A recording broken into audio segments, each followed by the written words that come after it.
นยืนเฮ็ดหน้าที่อย่างสมศักดิ์ศรีหน้าที่ทหาร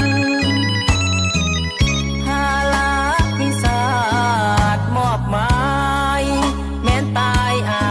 ยบ่ได้ยานเมื่อชาติต้องการทหารต้องไป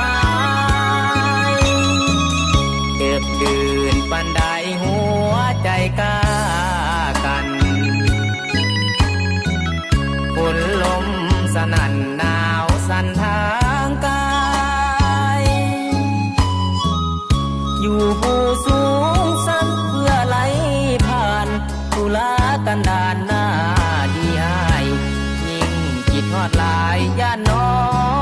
งจะโลฝากใจผ่านสื่อมือถือมาหายินเสียงว่าจะน้องว่าเป็นห่วงดีใจหลายเด้แนวหน้า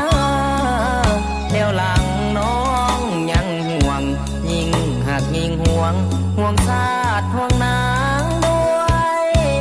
ใจคืนฟ้าเหน็บหนาวแสงดาวสว่า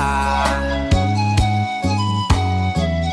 ผู้พาปากกวงให้ยังเคลื่อนไหววันใดหมดสิ้นพุ่งมันทหารจะกลับไปที่2,000 บาทสลองใส่ใหญ่ร่วมกับ3 วัยให้น้องจงรอ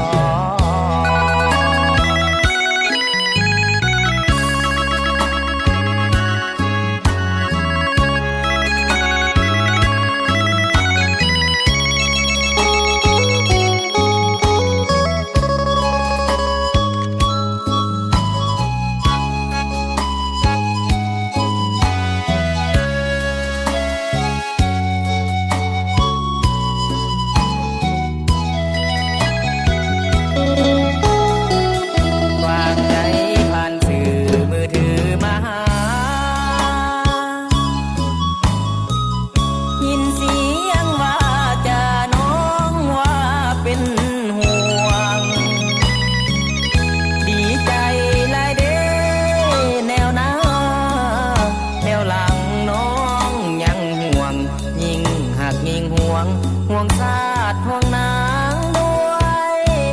ใจคืนฟ้าเหน็บหนาวแสงดาวสว่าง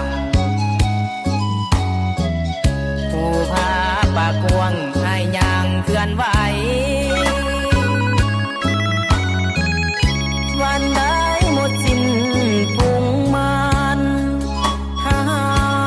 รจะกลับไปที่2,000 บาทสลองใส่ใหญ่